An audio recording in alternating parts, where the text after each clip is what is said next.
Hello, hola, buenas tardes, buenos días, buenas noches. It is the Chancleta Generation Podcast.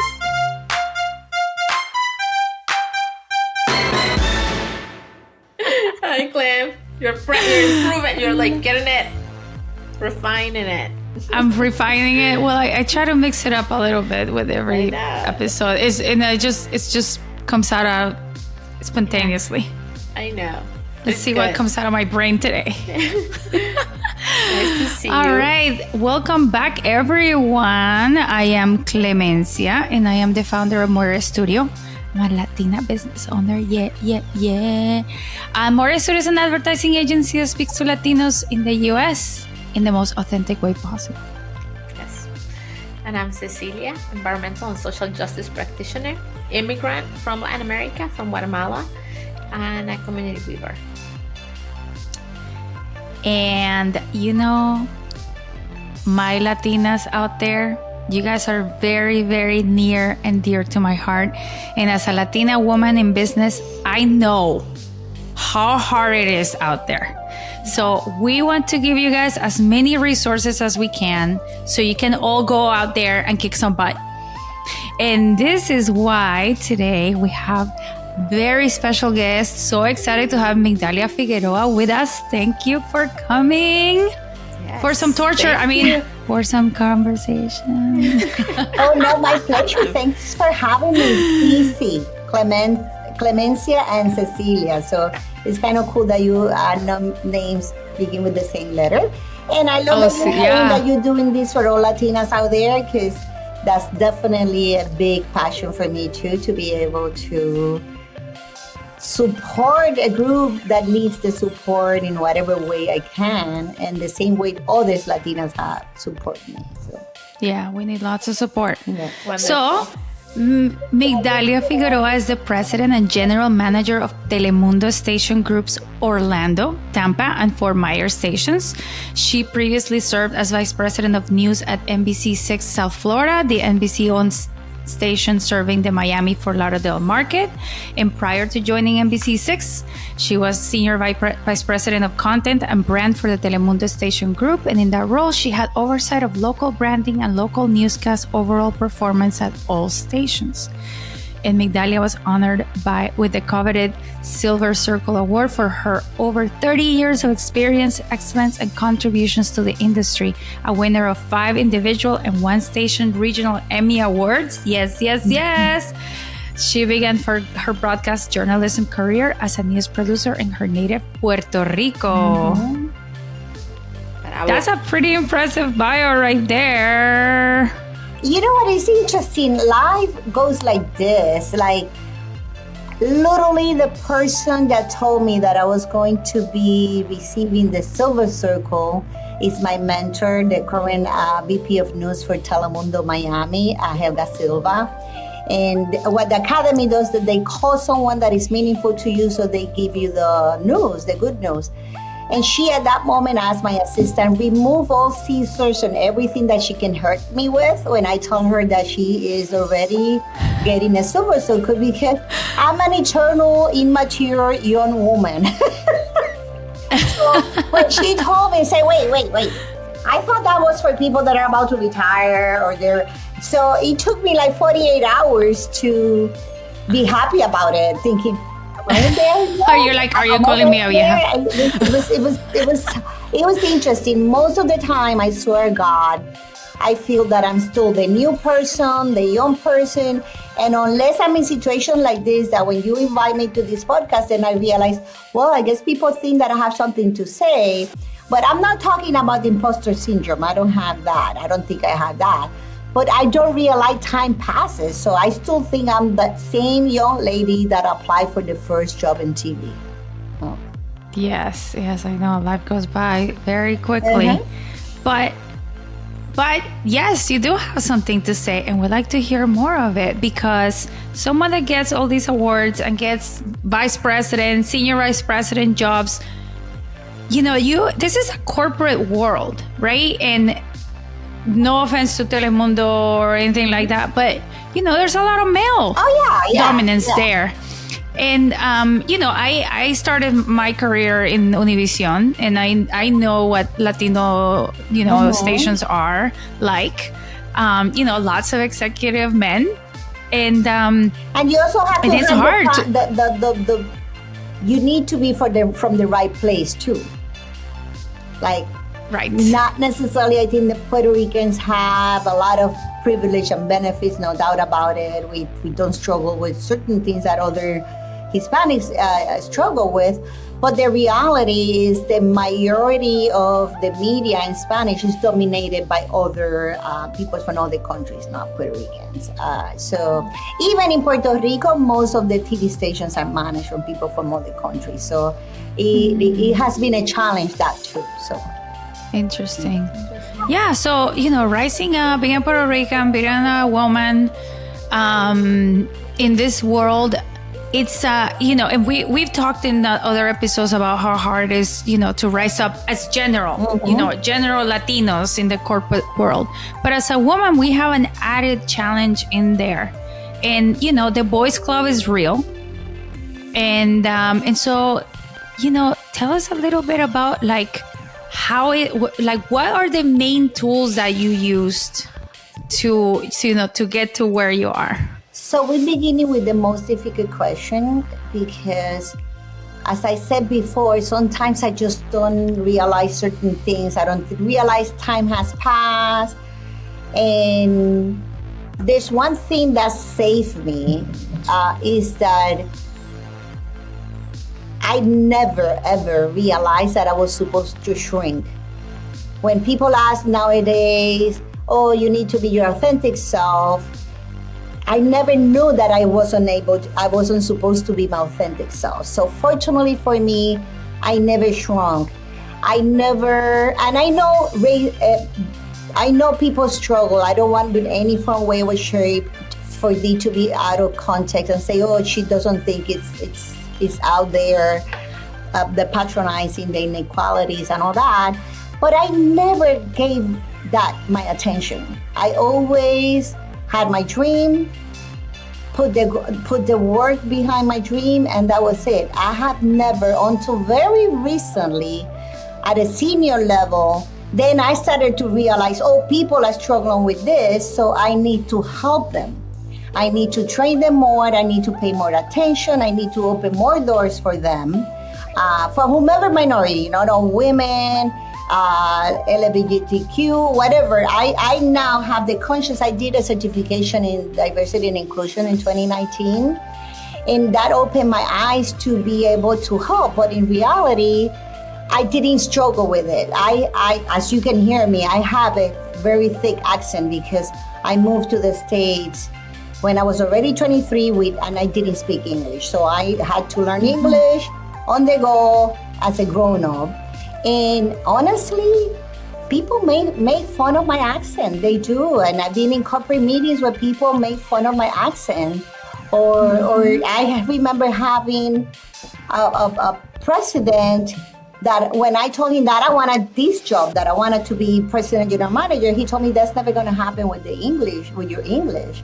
And then there was a second person that was in the same position that when I applied for the NBC6 job, that person that no longer in the company, none of these people are no longer in the company, he told me, you're not going to get it. You're not going to get the job. The president of the division won't take you seriously. Don't do that. You're going to make a fool of yourself. And I say, you know what? I'm a very brave person, that I can tell you. So I'll take the risk. And if they don't give me the job, they didn't give me a job. But that's the next step that I want to take, and I'm going to try it. So I would say, for me, the tools are being brave. I think in leadership, your core value should be courage. I don't think if the fear is going to paralyze you, it's going to be very difficult. I speak my mind. I had the privilege of being raised by a woman that did not go to school, didn't have any academic education, very small, a small town in a small island. But my mom never shrunk. She had a big personality, and whenever she had a big presence, and she spoke her mind. So for good or for bad, that's what I learned, and that's what I thought it was normal. In the contrary, eventually I have learned that sometimes I need to stay quiet. That sometimes I need to find the right place and the right opportunity to speak my mind, because if not, then I sound more like a fighter than a controversial or toxic person, instead of being a person that is fighting what's right. So if there's something that I can contribute right now to your listeners, is say, identify when to be aggressive and when to be a good listener. Understand, read the audience, read the room, and then adapt your behavior, but not to shrink and not to honor yourself and not to honor your values, but to be more effective, to get what you want. So I have learned to beat my tongue when it's needed, so I can get to the goal that I want to get. Interesting.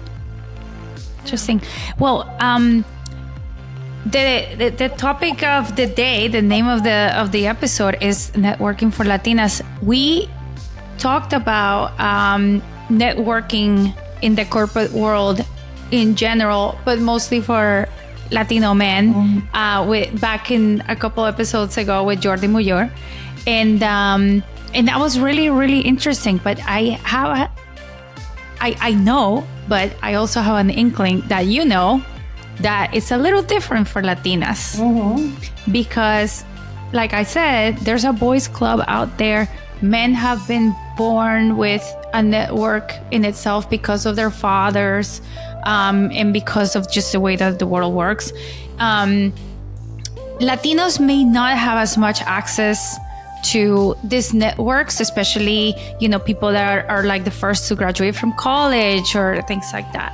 But then being a Latina is again an extra challenge, an extra, I don't want to say obstacle, but sort of is. Yeah.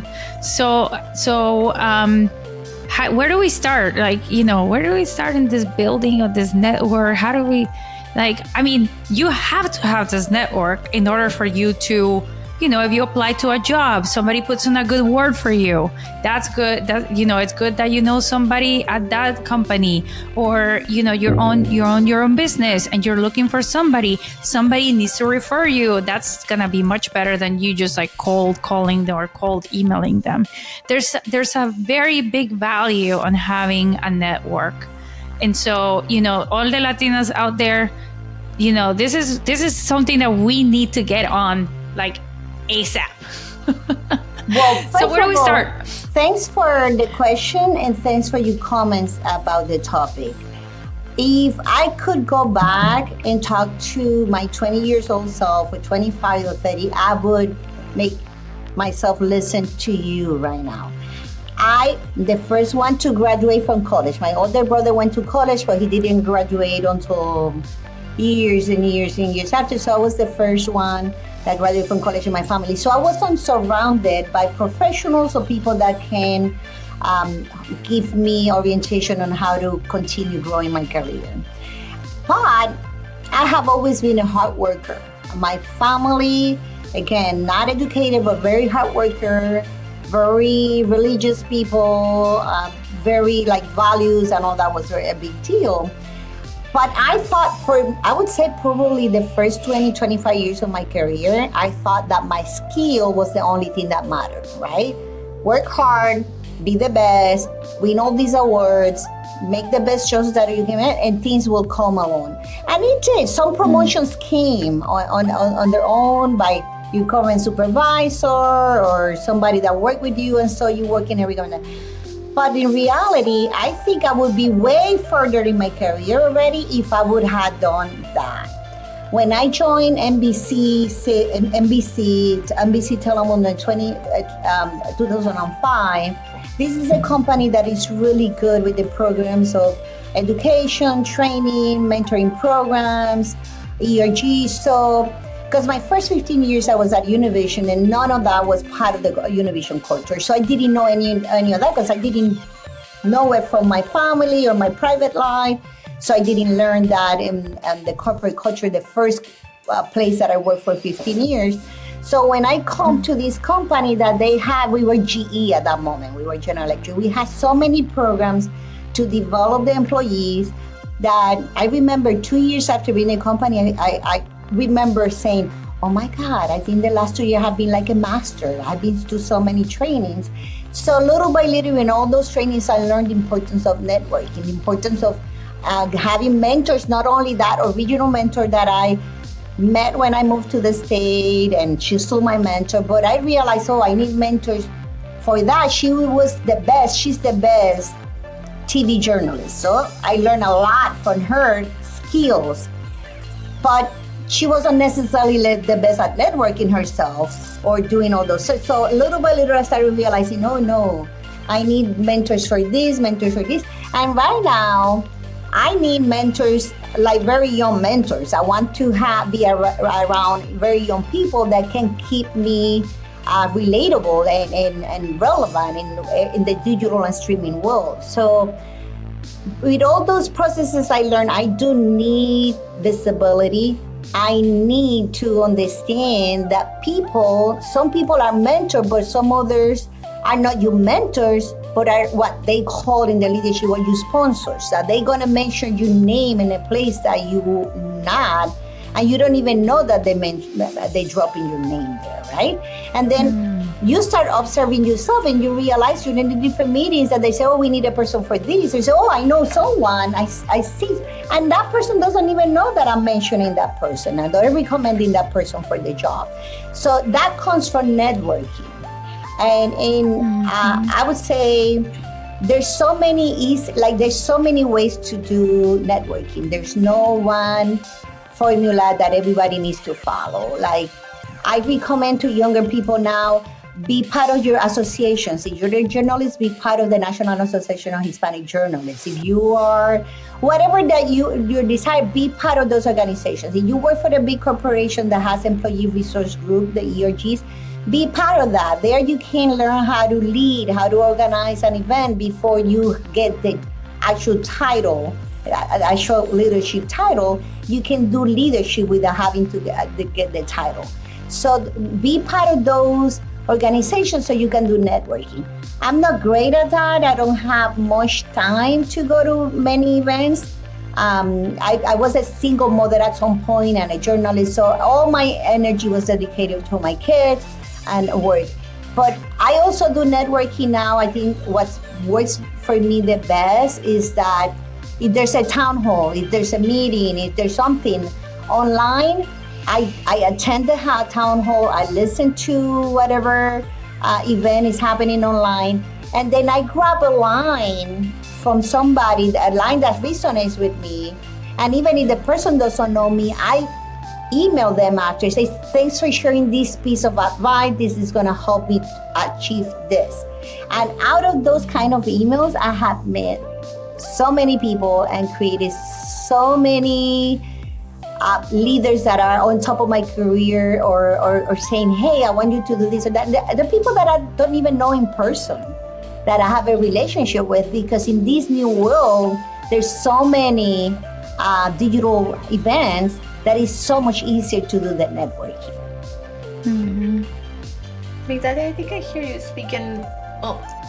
Clem and I come from very different kind of even our works. Like, I am a business owner too, but I work in a worker-owned co-op, right? Like, I come in a very different work of doing business, and I myself took a lot of language out of my I am not in the job market. I wouldn't I am not I always associated networker with something that was transactional. But when I hear you speak, I think about the actual underlying part of connecting with people, connection, recognizing what other people are good at. Because when I think of thinking of equity or inclusion or diversity, so much of that is recognizing bias and recognizing that these groups of networks have kept many people that are different outside for a long time, because you went to schools that only had men or a certain class, and if you didn't belong to them, then you were never named in those places, in those spaces. That's how you ended up with groups that were all male or all white or all a certain class or from certain schools.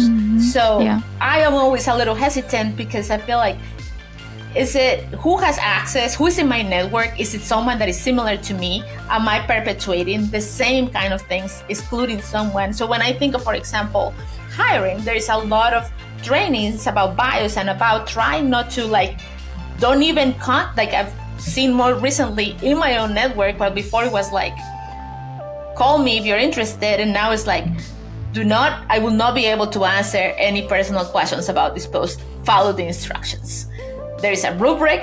We want the best candidate, and we recognize that many candidates do not always come from our networks, that we're excluding a lot of people. So, but when I hear you talking, I do understand and hear that what you're looking at is that connection and the ability to connect with other people. Am I understanding it correctly? I think the ability to connect, but I want to be cautious with that. I do have people that look or behave like me around me, but usually I don't like to hire people that they're like me, because I'm very decisive and I'm way too fast many times. And I am a talker and I'm an extrovert. And if I feel a room of that, we're not going to get anything accomplished.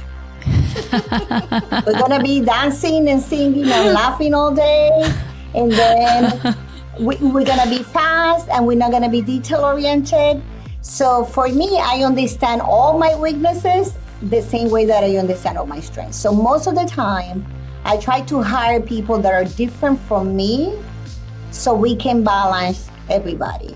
And also, it's not only from a selfish point of view to help me out, but I also learn in this beautiful journey of leadership, I also learn that there's many ways to do things and to be successful. For me, for example, one thing that I had to fight with myself to get better at was to give opportunities to introverts. Because in my head, introvert meant slow.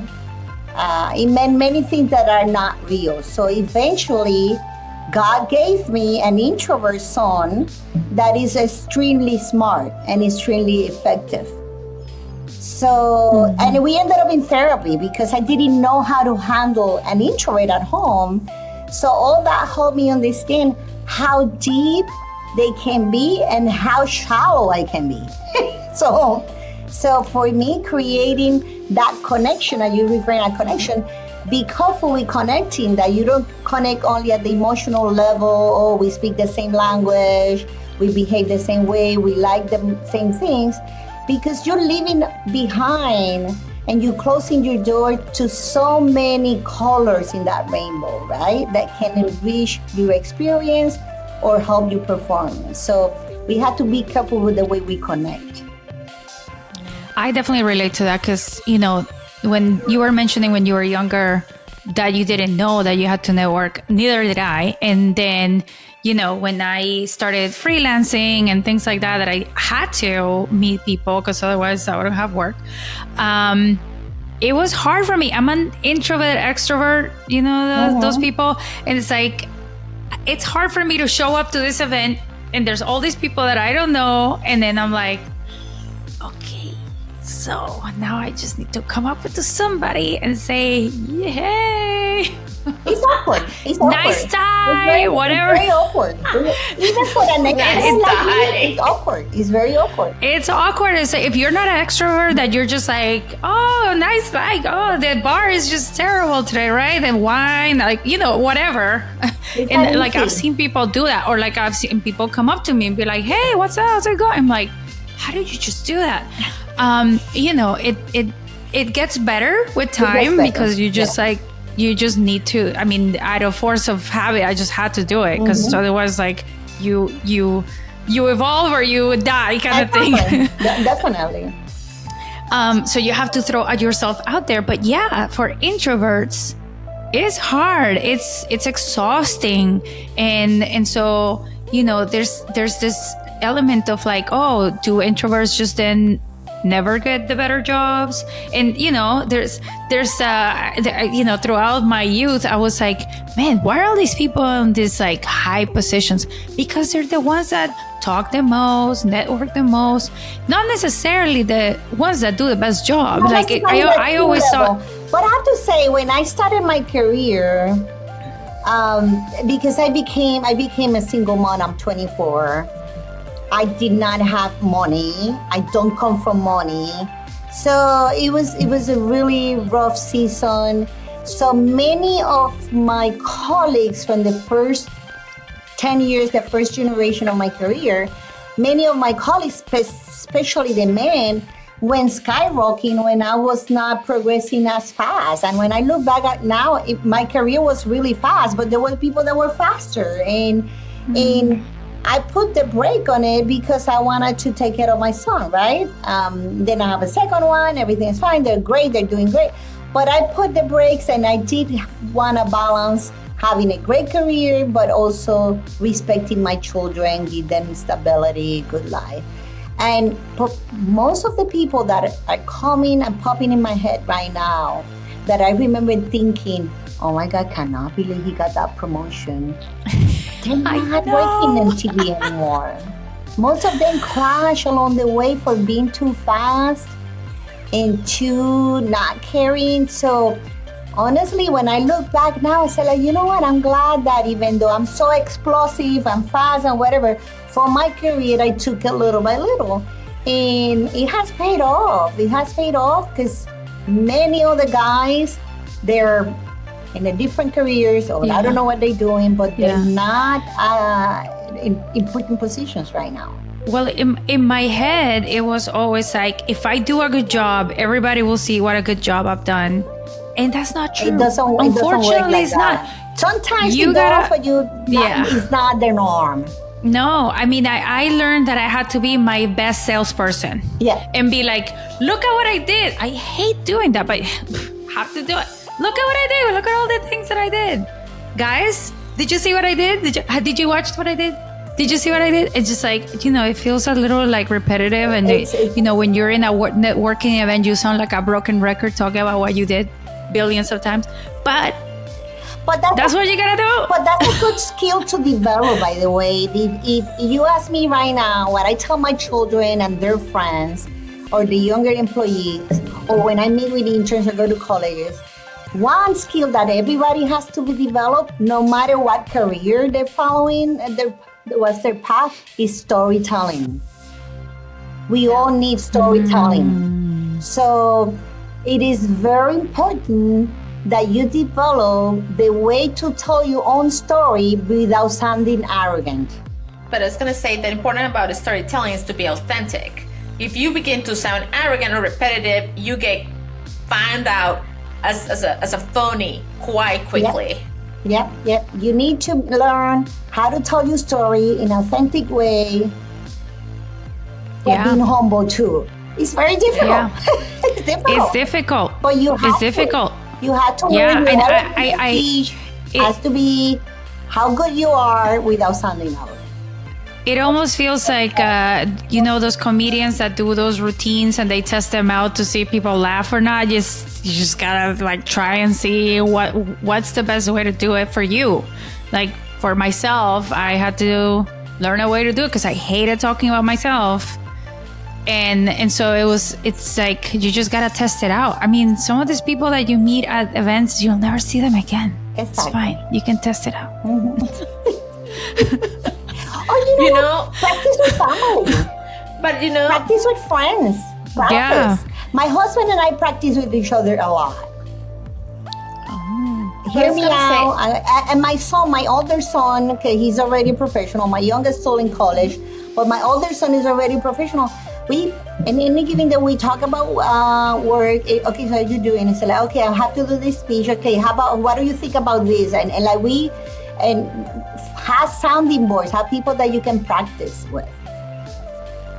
Yeah. I was gonna say, another thing that it works for me, I think, I I'm intentional about like looking for connection and not particularly networking, but like I think that being a good listener is really important for networking, because if you ask people about themselves, people do love to talk about themselves, and most of the time you just ask a couple of questions and people will tell you a lot.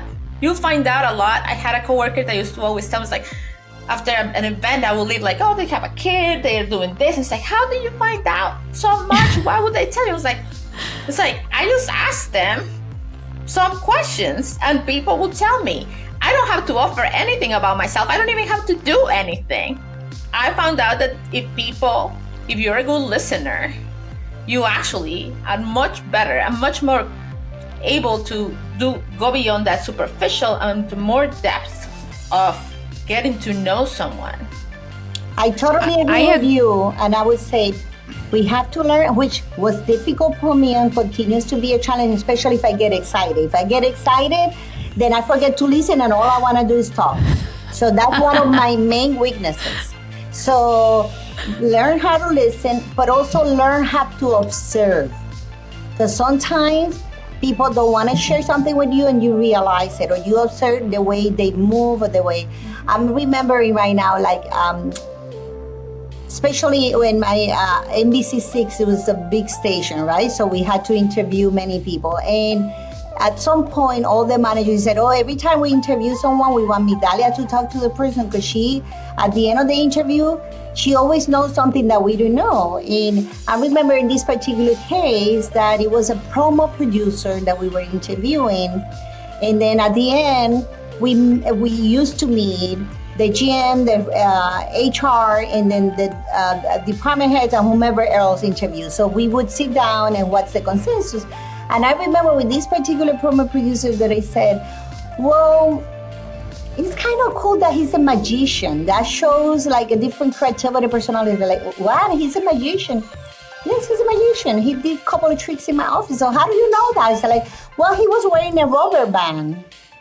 And in my head, the only time that we remember people wearing a rubber band is people that are quitting smoking, because there's a trick that every time you want to smoke, you do something to the rubber band, and the pain would train you not to smoke anymore. So I thought, he's in a training to stop smoking. So say, hey, what's up with the rubber band? Oh no, it's a for a magic trick. Oh, you're a magician? So most of the interview was doing magic tricks. It's like, well, I don't know how good he is with the skill level. Hopefully you interview, but I know he's creative because he's also a magician. So it's a transferable skill. Yeah. That you discovered. Mm-hmm. Yeah. Mm-hmm. Yeah. I mean, I agree with what Ceci said as well, but I want to add that it's also very important, especially in the networking part. You know, people, they really root for you. You know, they love what you do, blah, blah, blah, blah, blah, but they may not know what you need. Mm-hmm. And so it's very important to be clear in what you want your network to do. Mm-hmm. It's like, hey, I'm looking for somebody to blah, blah, blah. Would you happen to know somebody that does this? Hey, I'm applying for this job, blah, blah. Do you happen to know anyone there that I can talk to? Like, I also assumed for a long time that people could read my mind. And that was not, not true. Which is unfair that they cannot read your mind. I know. Especially my husband should be able to read my mind. Especially, he should definitely had it. I mean, we read their minds. Exactly. No, we don't. I have no idea. If Sean doesn't like explain it all, I was like, you didn't leave a note. There's no note. There was no text. Forget about it. But honestly, I think Clemencia and Ceci, I think at the end of the day, being transparent about what you want works in all aspects of life. Yes. Definitely. I know we're joking about our husbands, but my current husband is my second husband. When I divorced, I became a single mother with my older son. Then I got married, had another child, and then I ended up divorcing. And I remember, I like everybody else that is divorced, said, I'm never gonna get married again. I don't even want to date again. So years passed, and when I felt lonely and the need to date again, I remember that the first thing that I did is that I called all my friends. And I said, hey, I'm ready to go out. I'm ready to date. I'm ready to... That's great. So, FYI, like a week after, I was going on dates. Because I told all my friends. So they started, oh yeah, let me introduce you. Like, so literally, a week after, I was saying, okay, wait, I can't go on a date constantly. Like, so you just have to put it out there, put what you want and what you need out there to the universe and to your network. Yes, because if you think, and I used to think about, no, I don't want to bother people. But you know what? People do it to me all the time. Yeah. All the time. Hey, I saw on your LinkedIn that you know, blah, blah, blah. Would you mind? And I'm always like, of course. Yeah. Anything, whatever. I'm always like, oh, I want to help you out.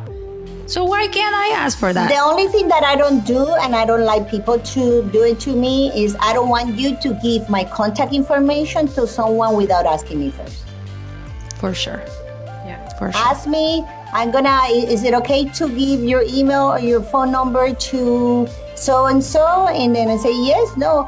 And the other thing that is a pet peeve that I have learned how to manage because I was unable to control it is like, do not meet me at a convention or listen to this podcast now and go find me on Instagram and Facebook. There's LinkedIn for that. So you go to LinkedIn, you request me, and then we build a relationship there. And if we find it's a good relationship, then maybe we can be in social media and other platforms. But I'm not a talent. I'm not an on-air talent. I'm not a public figure. I don't keep my social media as a professional place. One of the things that I adore about social media is that I come from a very, very, very big family. So being on social media, I've been able to allow me to see all my nephews and their kids and then my nieces and their kids growing, celebrating stuff. So that's what social media has done for me. So it's very personal. It's not professional. So you want to connect with me because you want whatever you need from me as a professional, request me on LinkedIn, and then we'll take it from there. I like that. All right, so ladies out there, go to online events if you don't have time. If you have time, go to real events. It's also good. Then build personal connections. Don't be shy. Just go up to them and say whatever. Compliment them on something. Then keep it professional, guys. And once you build that relationship and you have your crew and all that stuff, use them. Exactly. Yeah. And let them use you. And As you know, let them know what you want. Yeah. Use the network. Ask them for help because that's what networks are for. And we are. Let me tell you, somebody is in the leadership path. They will be glad to help you. They'll be and one thing, I'm 56 years old. I've been working since 1988. I don't know how many years are all those together. But I have witnessed the transformation of leadership. When I started my career, leaders were just managers, right? They were just managing a product, managing people, and dealing with clients. I think in the last 20 years, 15 years, we all have begun to understand that leadership is to serve, right? That the most important asset that you have as a leader is the people that work for you. So it's rare that a leader won't want to help you. Even if the person can give you a job, they can give you an advice, or they can point you to a different direction, or they can introduce you to someone. Or as we mentioned before, they're going to drop your name at the right place even when you don't know it. Yeah. And then later on in life, when you got your network and your leadership and all that, do the same thing. Exactly. Help others. Do the same thing. So I know when I hear always that phrase that says, the crown is served, wear it, right? And I always say, yes, the crown is served. Other generations open those doors for me, put the crown on my head. It's my time to open other doors, thinking of the two of you that I can see you're significantly younger than me, right? So it's my duty to really open the doors for you, to bring you with me to go further. And one thing that I'm observing right now with me at this age is that I'm still learning and I will continue learning. But in reality, most people that knock on my door, they just want an advice. They just want to, so why not? There's the same thing that I want for my kids, right? Like, my mom was unable to help in many things other than respect your values, respect yourself, and do not shrink for anyone or anybody. So then I have developed more than that. So my older son is already doing great in his career at 32 because he had a different foundation already. So I guess my grandkids are going to be in a great situation. So I need to apply that to the entire Hispanic community in the United States. I don't want that only for my children. I want to make sure if you're a Latina, you're a woman and you're a human being, and I can help you get to your next level, that would make me happier than a promotion and than my paycheck.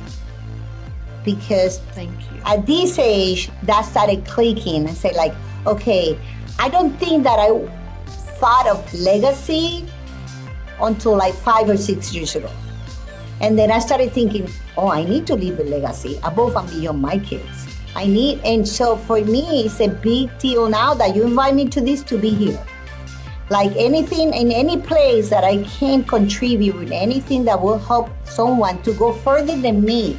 I don't want any of people that are helping to stay at the level that I stayed. I want you to be here in my shoulders and go further. So that's very important too, because some people just want to get to a place and they don't worry about the community. We need to worry about the community. We grow together. It's very difficult to be growing on your own by yourself. You need to grow as a community. Amen. Amen. Is there a difference between power over and empowering? Exactly. So when you are at if you think like power over, like you're like people working for you, as you were saying, managing, and true leaders being at the bottom, lifting up their team, their community, their colleagues, the people behind being them. at the top means you pull people up. But not even just like, but not even pulling them up. Getting to the bottom and pushing them up and being the one that knows, has enough strength, your needs are met.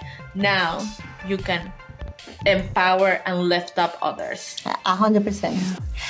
Which when you say that, that made me think also, probably one of the biggest lessons in the last 10 years for me have been also that I cannot pull you from the hair.